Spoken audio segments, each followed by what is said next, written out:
people, we would lower health care costs by lowering the cost of prescription drugs and preserving the pre-existing condition benefit, among others. That's exactly what we did.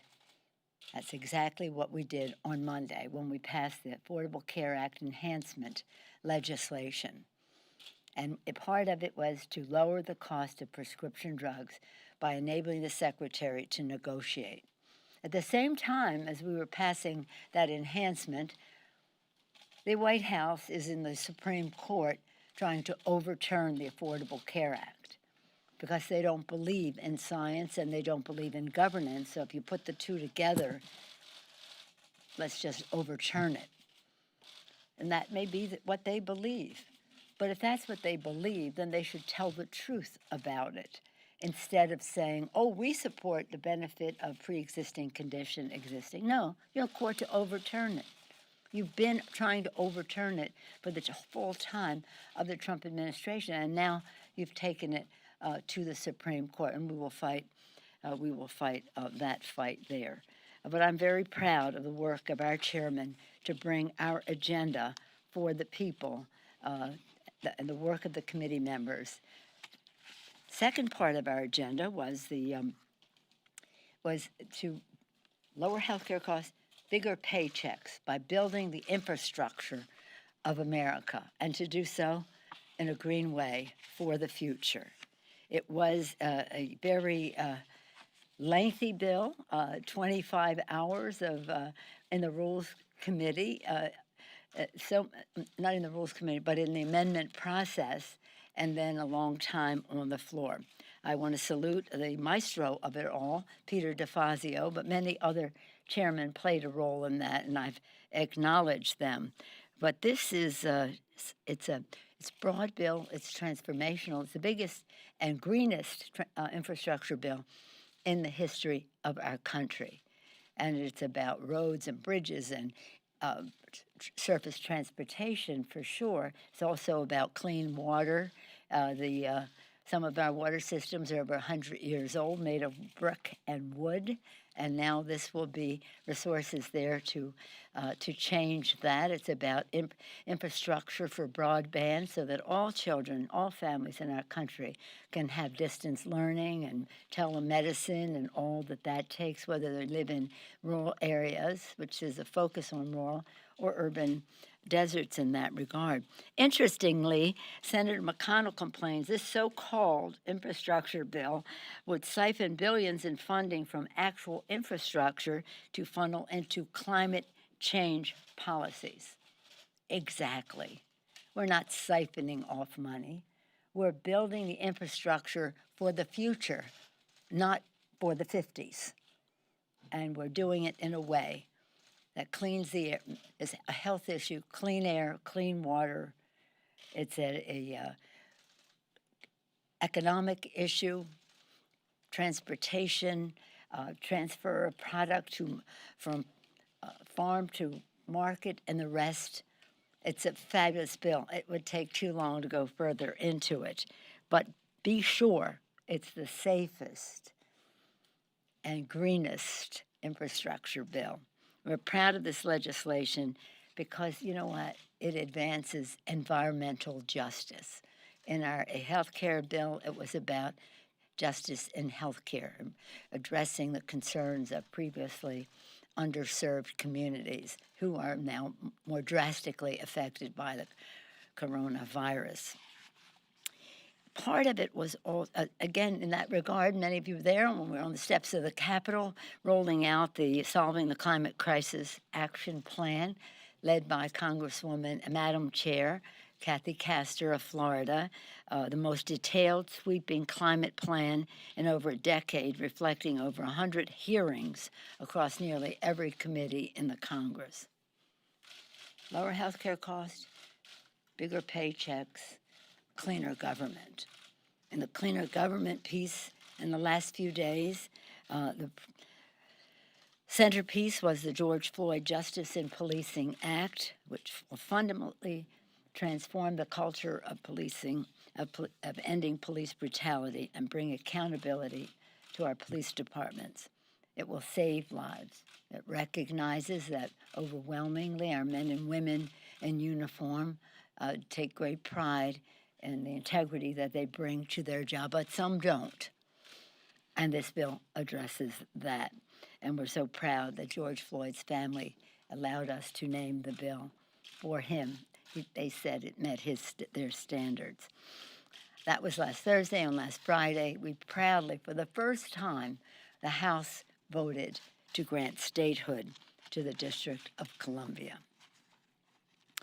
As members of Congress, again, our priority, and even all elected officials, safety is our top priority. If the people aren't safe, what is the rest? The rest of it doesn't matter as much. In matter of intelligence, force protection is a top priority to protect our men and women in uniform before the initiation of hostilities or in response to them when they are in danger. Their protection is of the highest priority. And so when there are allegations of threats to our men and women in uniform, we expect the President of the United States to give them that same force protection, that same priority. And we are disappointed that that has not happened. In the last, I've called for Russian sanctions to be expanded. In our last Russian sanctions legislation, you may recall, we had a strong bipartisan bill that was to be sent to the president, but the White House said they wanted us to take out the sanctions on Russia that pertained to the intelligence and the defense sectors, the very sector that is accused of possible threats on our men and women in uniform. We have to restore those. Whatever else happens of this, we must restore those sanctions, and we must act upon them. While we're in the international arena, as many of you know, I saw some of you there, this week, Beijing passed its so-called national security law, which signals the death of the one country, two systems principle. When I say I saw some of you there, I meant the Foreign Affairs Committee hearing yesterday. As one who has worked on human rights in China in a bipartisan way with our colleagues across the aisle, across the Capitol, it was so encouraging to see the room was an overflow crowd of members from both sides of the aisle. Of course, we had to keep our distance, and therefore the members, some had to sit in the shall we say, audience, and others had to come in virtually. But it was the fullest participation for us to review what is happening there. It was a proud and broad bipartisan participation to shine a light and condemn this law. Congress, and again on a bipartisan basis, is united in our mission to hold Beijing accountable. Last year, the House passed the Hong Kong Human Rights and Democracy Act, and yesterday we passed Hong Kong Autonomy Act, which had already passed the Senate, and that is to help end China's campaign of cruelty against Hong Kong. You've heard me say it again and again. If we don't speak out against violations of human rights in China because of commercial interest, we lose all moral authority to speak out against human rights violations any place in the world. Getting back to the flag on the 4th of July, we take that pledge every day in the civic arena. Pledge to the flag ends with liberty and justice for all. And everything that I talked about here, whether it was health care or job security or environmental justice or justice in policing or statehood for the district, we're talking about liberty and justice for all. That has to be central to all of the legislation that we have put forth. And I'm proud to say that it has been in this array of bills that came forth between last Thursday and yesterday evening, and now we'll continue our work in committee to bring forth legislation when we come back. central to them all will be liberty and justice for all, especially poignant for us as we observe the 4th of July. Any questions? Yes, ma'am. Thank you, Madam Speaker. My question is about Hong Kong. There is a new proposal that grants refugee status to Hong Kong residents. Do you support that bill? There's a bipartisan bill on that. And also, what is your overall reaction to mass arrests in Hong Kong during July 1st protests against the security? Well, at the hearing yesterday, I had the privilege, by unanimous consent, to participate in the hearing and to listen to the testimony of the witnesses. And I said there one of my concerns about the law was, is it starting now that you cannot, you can practically do nothing. You have no expression of anything, that you would not be susceptible to prosecution, probably in Beijing. So my question was, does this retroactive, does this apply to all of the protests for democratic freedoms that have happened in Hong Kong? I don't know the answer to that. The Chinese government does, and unfortunately, they're not sharing that with us right now. But I fear for it. But if you saw the security, so-called national security, what it is suppression of any expression in Hong Kong. It really sad. So I'm disappointed, obviously, in the arrest of anyone who's speaking out peacefully for democratic freedoms wherever it is. In terms of refugee, I'm not familiar with that, but those people would qualify because they have, by this law, a well-founded fear of persecution in the place of origin from which they would come. So they would qualify on that score. I would rather we could make it right in Hong Kong so that that place of such entrepreneurship and dynamism and spirit of democracy. I told you before, when there 2 million people were in the street like a year and a half ago, I said to the president, could you say something about the young people in the street? He said, did you see the size of that crowd? 2 million people. I said, yeah, even more significant when you know that that is 25% of the population of Hong Kong. This is a real tragedy. It's so sad. But in the Congress, in the House, and in the Senate, in a very unified way, we have all worked together. It has been, for me, a joy to be bonding with my colleagues on both sides of the aisle, both sides of the Capitol, on this very important issue, and the Republicans have been there every step of the way. I hope the president will be. Yes, ma'am. Yes, ma'am. I'll do you next time. Given the briefing that you have received today, do you think that the president should have been verbally briefed on the information related to Russian bounties?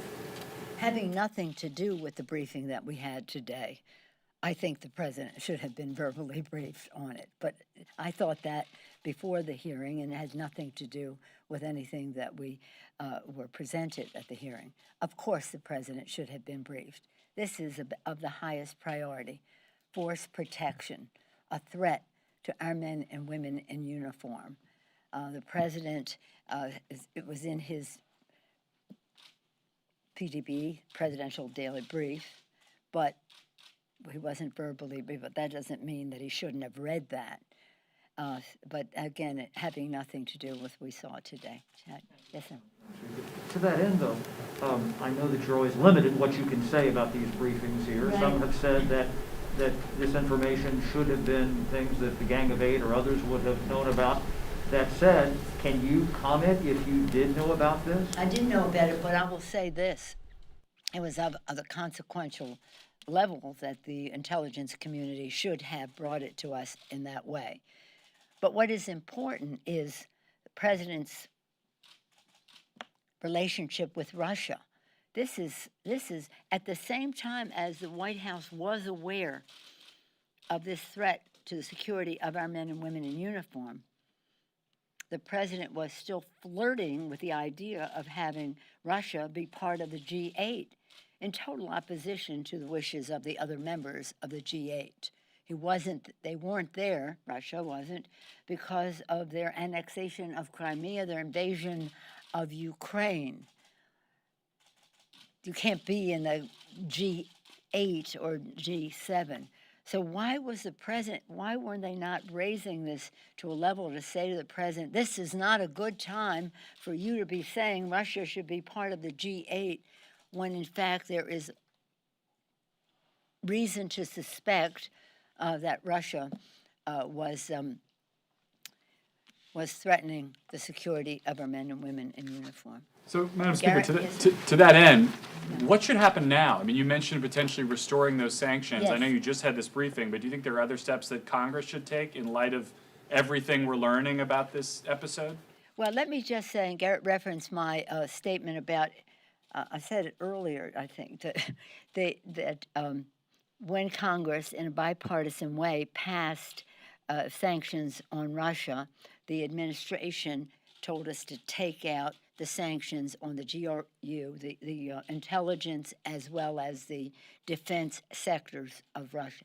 Those should definitely still be. They were there in a bipartisan way. It's just the administration wanted them out. I don't know why. So we should have those in there in any event. As this proceeds, we'll see what other sanctions there should be. But we want to move all doubt in anyone's mind that just because it's Russia and just because all roads for the president leads to Putin doesn't mean that we shouldn't be taking careful guard of our elections, because 24/7 they are trying to undermine the integrity of our elections again, and other concerns that we have about Russian behavior in cybersecurity and in actual security issues. But we don't subject it to the same kind of scrutiny this administration doesn't, because it's Russia. Yes, sir. On the domestic, Okay. oh, did I cut somebody One, off? two, then. Okay, I'm sorry. Okay. On the domestic front, Yes. you're leaving now for a few weeks. You come back July 20th. Is there enough time to negotiate a compromise on some of the next COVID relief Of course. package? Yeah, of And course. what First of about all, I'm not immunity? leaving for 2 weeks, so don't give my husband and my family any thought that I will be there for 2 weeks. No, we come back the beginning of next week with the Appropriations Committee, starting actually on Monday for some subcommittees, my understanding for sure, Tuesday, so that they can the subcommittees can do their work on appropriations, and then the full committee in the week after can do their each of those bills, so that when we do come back, we're ready to go to the floor. Many people will be here. Some will be virtual, some of it hybrid, some of it actual, some of it virtual. We'll see. But Congress will be intensely working, not just Appropriations Committee, but that is what must be done by September 30th. So that has a priority. And last night, they didn't go too late. They were at a reasonable time. The defense bill was passed, the NDA, the National Defense Authorization Act, 56-0. Completely bipartisan bill. We were very proud of that. But yes, no, we know we have everything we have in the HEROES Act is something the Republicans had voted for before, except one thing, which is a stronger OSHA standard to protect our workers. But everything else in the bill they voted for before. So this is nothing new to them. Some of it bigger, some of it fresher, but all of it something they voted on before. And we're having. How this works is the committees do their work, and then what is unresolved gets kicked up to the floor leaders, and what's unresolved there, obviously the president is going to sign the bill, would weigh in there. So they know, they've made their overtures. They also have said publicly that this or that should be in the next bill. So we anticipate we will have a bill. Yes, sir. Madam Speaker, back, if I may, to the intelligence aspect of this. The White House continues to say that this is not yet verified. One of the reasons that the president, it did not rise to his level. It sounds like you're speaking about this maybe a little bit more conclusive than the White House believes that it is. Is that your view? Let me just say this. you got the con. The White House put on a con that if you don't have 100% consensus on intelligence, that it shouldn't rise to a certain level. Well, we would practically be investigating nothing if you had to start off at 100%. So don't buy into that, and neither does the intelligence community. It's it's gathering intelligence, and they have enough intelligence to know where we have to go next with it. So I don't know what the point of your question is, that just because they didn't have 100% consensus, should this be not briefed to the President of the United States when it involves the security and safety of our men and women in uniform? As we said in our statement, Chuck Schumer and I, he should spend more time reading the daily presidential brief, the presidential daily brief, whatever, than planning military parades and preserving the relics of the Confederacy. Madam Speaker, Yes. on that topic, you obviously care a lot about symbols and symbols of America. I think my take around make this a little clearer.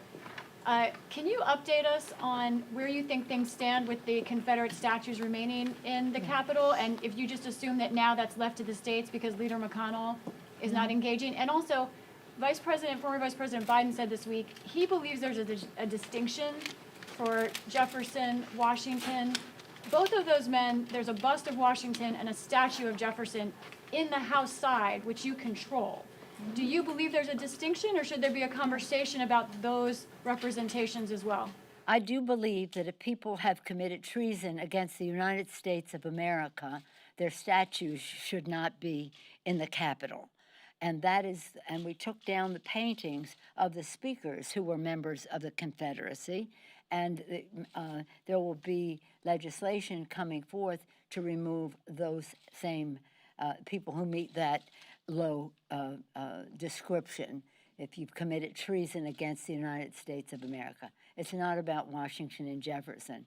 It's about Alexander Stephens. Read what he said about people.